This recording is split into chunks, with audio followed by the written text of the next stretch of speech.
ಜಿ5 ಇರುವಾಗ ನೀವು ನಿಮ್ಮ ನೆಚ್ಚಿನ ಶೋಗಳನ್ನ ಎಂದಿಗೂ ಮಿಸ್ ಮಾಡಿಕೊಳ್ಳುವುದಿಲ್ಲ. ಅದು ಸಂಪೂರ್ಣ ಉಚಿತವಾಗಿ. ಅವ್ರಿಗೆ ಏನಾದರೂ ವಿಷಯ ಗೊತ್ತಾಯ್ತಾ? ಇಲ್ಲ ವಂಜ ಅವರೇ, ನಾನು ಯಾವ ವಿಷಯನೂ ಬಿಟ್ಕೊಟ್ಟಿಲ್ಲ. ಅವರು ನನ್ನನ್ನು ತುಂಬ ರೀತಿಯಲ್ಲಿ ಕೇಳಿದರು. ನಾನು ಅವ್ರಿಗೆ ಕೋಪದಿಂದ ನಿಮ್ಮ ಸ್ವಾರ್ಥಕ್ಕಾಗಲಿ ನಿಮ್ಮ ದುಡ್ಡಿಗಾಗಲಿ ನಾನು ಆಶ್ರಮದ ಯಾವುದೇ ಇನ್ಫಾರ್ಮೇಷನು ಬಿಟ್ಕೊಡಲ್ಲ ಅಂತ ಹೇಳಿದೆ. ನಿಮ್ಮಿಂದ ತುಂಬ ಉಪಕಾರ ಆಯಿತು. ನಿಮ್ಮ ಋಣನ ಹೇಗೆ ತೀರಿಸ್ಬೇಕೋ ಗೊತ್ತಿಲ್ಲ. ಋಣದ ಮಾತು ಯಾಕೆ? ನಾನು ಏನೇ ಮಾಡಿದ್ರು ಕೂಡ ಅದು ನಮ್ಮ ಆಶ್ರಮದ ಮಗುಗೋಸ್ಕರ ತಾನೆ. ಅಂದಾಗೆ ನಿಮ್ಮ ಯಜಮಾನಿಗೆ ಯಾವುದೋ ಒಂದು ರೀತಿಯಲ್ಲಿ ಅನುಮಾನ ಬಂದಾಗಿದೆ. ನೀವು ಯಾವುದಕ್ಕೂ ಹುಷಾರಾಗಿರಿ. ನನ್ನ ಜೊತೆಗಾಗಲಿ ಪೂರ್ಣಿ ಜೊತೆಗಾಗಲಿ ಫೋನಲ್ಲಿ ಮಾತಾಡೋದನ್ನ ಆದಷ್ಟು ಕಡಿಮೆ ಮಾಡಿ. ಈ ವಿಷಯ ತಿಳಿಯಾಗೋವರೆಗೂ ನೀವು ನನಗೆ ಕಾಲ್ ಮಾಡದೇ ಇರೋದೇ ಒಳ್ಳೆಯದು. ಸರಿ, ಹಾಗೆ ಆಗಲಿ. ಅನ್ನಪೂರ್ಣ ಅವರೇ, ಸಮಯ ಬಂದಾಗ ಮಾತ್ರ ನಾನು ನಿಮಗೆ ಕಾಲ್ ಮಾಡ್ತೀನಿ, ಸರಿನಾ? ಸರಿಮ್ಮ.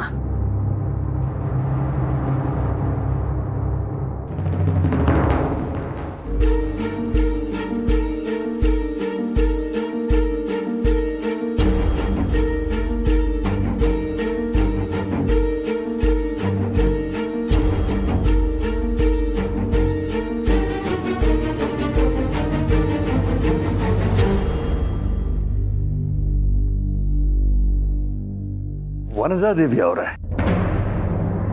ಈ ಮನೆ ಮಹಾರಾಣಿಯವರೇ. ಈ ಮಹಾರಾಣಿನ ಮದುವೆ ಆಗಿದ್ದು ನಾನು.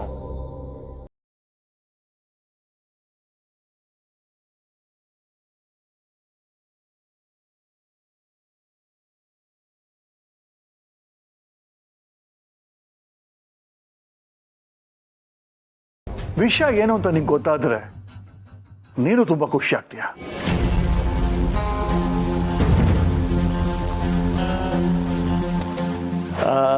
ವನಜ, ನನಗೆ ಸ್ವೀಟ್ ತಿನ್ನಬೇಕು ಅನಿಸ್ತಿದೆ, ತರ್ತೀಯ?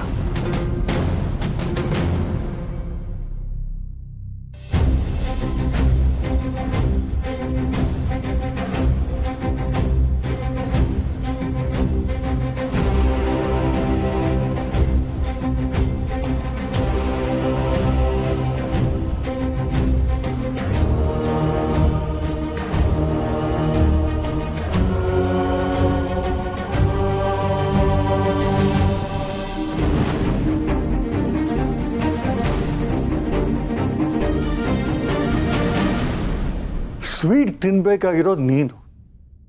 ನನ್ನ ಈ ಸಂತೋಷಕ್ಕೆ ಕಾರಣನೂ ನೀನೇ. ನೀನು ದೇವರ ಪೂಜೆ ಮಾಡಿ ಏನೆಲ್ಲ ಬೇಡ್ಕೊಂಡಿದ್ಯಾ, ಆದ್ರೆ ನಿನ್ನ ದೇವರು ಅಸ್ತು ಅಂದಿದ್ದು ಮಾತ್ರ ಸ್ವಾಮಿ ನನಗೆ. ವಿಷಯ ಏನು ಅಂತ ಹೇಳಿ, ಯಾಕೆ ಹೀಗೆ ಒಟ್ಟಾಗಿ ಮಾತಾಡ್ತಿದ್ದೀರಾ? ಸಂತೋಷಕ್ಕೆ. ಈ ವಿಷಯ ಕೇಳಿದ್ರೆ ನಿಂಗೂ ಸಂತೋಷ ಆಗತ್ತೆ. ಆದರೆ ಆ ಸಂತೋಷದ ಬದಲು ನಿಂಗೆ ನಾನೊಂದು ಸರ್ಪ್ರೈಸ್ ಕೊಡ್ತೀನಿ. ಅದಕ್ಕೆ ಈಗ ನಿಂಗೆ ಯಾವ ವಿಷಯ ಹೇಳಲ್ಲ, ನಾಳೆವರೆಗೂ ವೇಟ್ ಮಾಡು.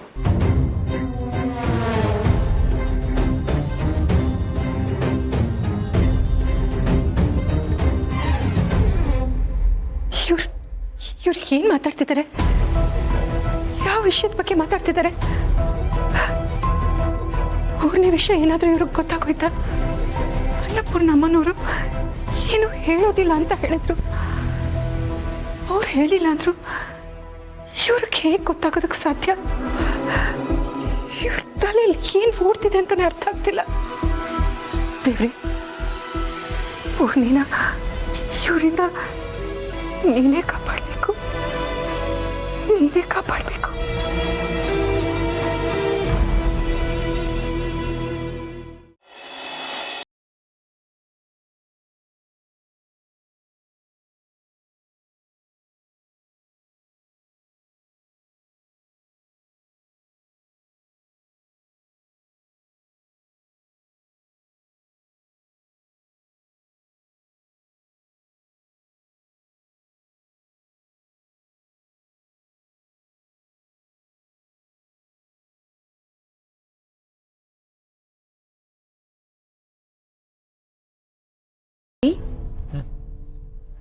ಲ್ಯಾಪ್ಟಾಪ್ ಮುಂದೆ ಕೂತ್ಕೊಂಡು ಏನು ಯೋಚನೆ ಮಾಡ್ತಿದ್ದೀರಾ?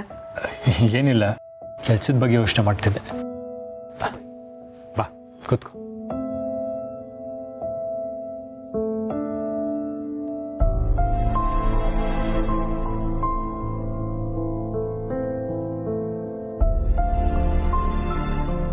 ಏನಾಯ್ತು ನಿಮಗೆ?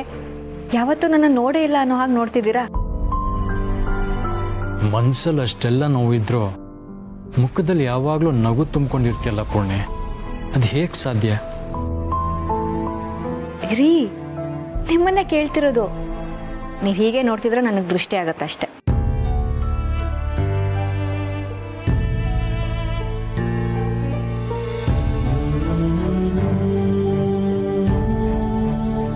ನನಗೆ ಸತ್ಯ ಗೊತ್ತಿದ್ರು ಆ ಸತ್ಯ ನಿನ್ನ ಹತ್ರ ಹೇಳೋಕ್ಕಾಗ್ತಿಲ್ಲ.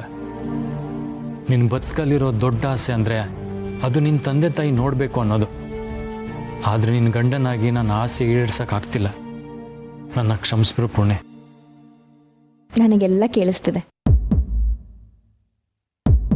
ಕೇಳಿಸ್ತಿದ್ಯಾ? ಏನು? ನಿಮ್ಮ ಎದೆ ಬಡಿತ, ನಿಮ್ಮ ಎದೆ ಬಡಿತದಲ್ಲಿ ನನ್ನ ಹೆಸರು ಕೇಳಿಸ್ತಿದೆ.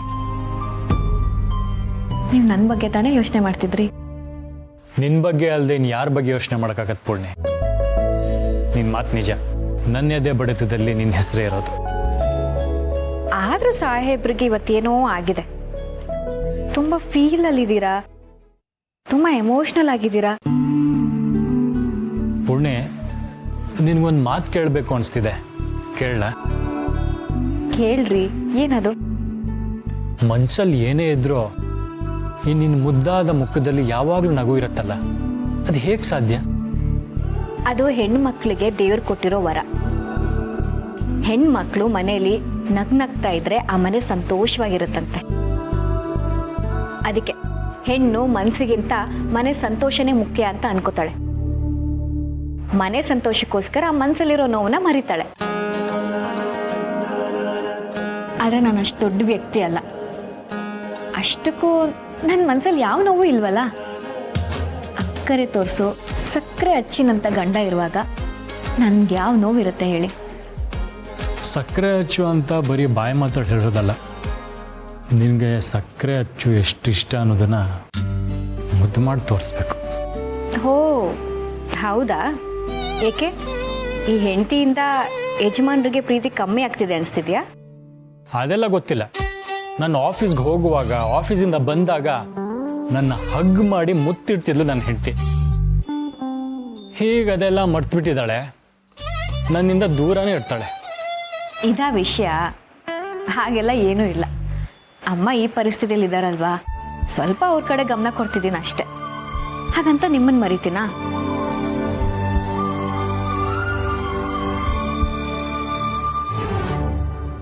ನೀನು ಯಾವಾಗಲೂ ಹೀಗೆ ನಗ್ನಗ್ತಾ ಇರಬೇಕು ಪುಣ್ಯ.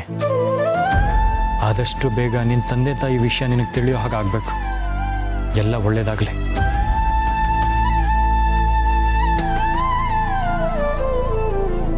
ZEE5 ಆಪ್ ಡೌನ್ಲೋಡ್ ಮಾಡಿ ಎಲ್ಲಾ ಸಂಚಿಕೆಗಳನ್ನು ಸಂಪೂರ್ಣ ಉಚಿತವಾಗಿ ನೋಡಿ.